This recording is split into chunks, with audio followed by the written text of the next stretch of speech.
පිළිගත නොහැකි ප්‍රකාශය තෝරන්න. පිළිගන්න බැරි එක තමයි අහන්නේ. එතකොට පුතේ මුලින්ම දැනගෙන ඉන්න මේ සමූහ sannivedanaya කියන්නේ මොකක්ද කියන දේ.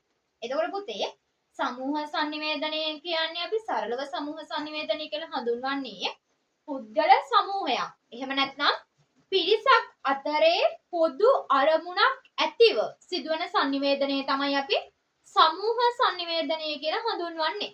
එතකොට මෙන්න මේ සමූහ sannivedanaya පිළිබඳව පිළිගන්න බැරි ප්‍රකාශය තමයි අපෙන් අහන්නේ. හරිද? පළවෙනි එක බලන්න. සමූහ sannivedanaya සමාජික පොදු කාර්යයන්වලදී භාවිතා වේ. හරිද? එතකොට ඒක සත්‍යයක් පුතේ. සමූහ sannivedanaya සමාජීය පොදු කාර්යයන්වලදී භාවිතා වෙනවා. ඒක සමූහ sannivedanaya පුතේ ප්‍රයෝජනයක්. ඒක සමූහ sannivedanaya ප්‍රයෝජනයක්. එහෙනම් ඒ උත්තරේ හරි. හරිද? දැන් අපෙන් අහන්නේ වැරදි එක නේ. නිසා ඒ උත්තරේ හරි. එහෙනම් අපිට ඒ උත්තරේ එහෙමම අයින් කරන්න වෙනවා. හරිද? ඒ නිසා මම මේක ඔන්නෝම කපනවා. දෙවෙනි උත්තරේ බලන්න. සමූහ sannivedanaya සාර්ථක බව නායකත්වයේ මත රැඳී පවතී. ඒක ඇත්ත පුතේ. සමූහ sannivedanaya සාර්ථකත්වයේ පවතින්නේ නායකයා මත. ඒ කියන්නේ ගොඩාක් වෙලාවට සමූහ sannivedanayක උදාහරණයක් තමයි ඔයාලා ටීචර් ඔයාලට පන්ති කාමරේදී උගන්වන එක. හරිද? එතකොට ඒක සමූහ sannivedanayak. එතකොට ඒ sannivedanaයේදී නායකයා තමයි ඔයාලා පන්ති බර ගුරුවරයා. එතකොට පුතේ ගුරුවරයා sannivedanaya සිද්ධ කරන ආකාරය අනුව තමයි ඒ sannivedanaya ක්‍රියාවලිය සාර්ථකභාවය රඳා පවතින්නේ. එතකොට සමූහ sannivedanayේදී පුතේ නායකත්වයේ මත තමයි ඒ sannivedanayයේ සාර්ථකභාවය රැඳී පවතින්නේ. එහෙනම් ඒකත් හරිය නිසා ඒ උත්තරෙත් අපිට අයින් කරන්න වෙනවා. බලන්න තුන්වෙනි උත්තරේ.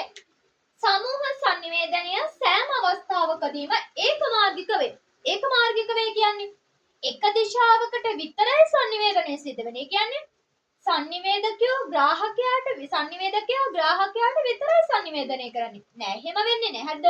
සමූහ sannivedanayeදී දැන් ඔයාලා පන්ති බාර ටීචර් ඉන්නවා. ඊට පස්සේ ඔයාලා ඉන්නවා. හරිද? එතකොට ටීචර් ඔයාලට පාඩම උගන්වනවා විතරක් නෙමෙයි. ටීචර් මොකක් හරි ප්‍රශ්නයක් අහුවොත් ඔයාලා ඒකට උත්තර දෙනවා. ඊට පස්සේ ඔයාලා ටීචර්ගෙන් ප්‍රශ්න අහනවා. ටීචර් ඔයාලගෙන් ප්‍රශ්න අහනවා. එතකොට sannivedakayai grahakayai අතර දෙගොල්ලම අතර sannivedanaya සිදෙනවා. එතකොට පුතේ සමූහ sannivedanaya ඒකමාර්ගික නෑ. සමූහ sannivedanaya ද්විමාර්ගිකයි. හරිද? ඒ නිසා එතෙන්දී ඒ උත්තරේ තමයි අපිට වැරදි උත්තරේ විදිහට ගන්න වෙන්නේ. එහෙම අන්න. එතකොට වැරදි උත්තරේ ඒක නම් හරි උත්තරේ වෙන්නේ මේක. හරිද? මේ ප්‍රශ්නෙට අදාළ ගැළපෙන උත්තරේ වෙන්නේ එතකොට මේක. බලමු අපි හතරවෙනි එක. සමූහ sannivedanaya තුල අන්තර්වාදීය sannivedanaya සිද්ධ වේ. සමූහ sannivedanaයේදී පුතේ අන්තර්වාදීය sannivedanaya සිද්ධ වෙනවලු. අන්තර්වාදීය sannivedanaya කියන්නේ මොකද්ද? තමා සමග සිද්ධ කරන sannivedanaya. එතකොට සමූහ sannivedanayේදී අන්තර්වාදීය sannivedanaya වෙන්න පුළුවන්. ඇයි බැරි? අපිට දෙයක් මනසින් අර්ථකථනය කරගන්න බැයිද? අපි මොකක් හරි ප්‍රශ්නයක් අහුවහම මේ ප්‍රශ්නෙට උත්තරේ දෙන්න කලින් අපි ඒක මේ හිතන්නේ නැද්ද මේක තමයි උත්තරේ කියලා හිතනවා. එතකොට සමූහ sannivedanayේදී අන්තර්වාදීය sannivedanaya සිද්ධ වෙන්න පුළුවන්. එතකොට ඒ උත්තරේ දෙනවා හරි. එහෙනම් ප්‍රශ්නෙට අදාළව මේ උත්තරේ වැරදි. පස්වෙනි එක බලන්න. සමූහ sannivedanayේදී වගකීමට සහ වගවීමට ඉඩ ඇත. පුතේ සමූහ sannivedanayේදී වගකීමට සහ වගවීමට ඉඩ ඇත.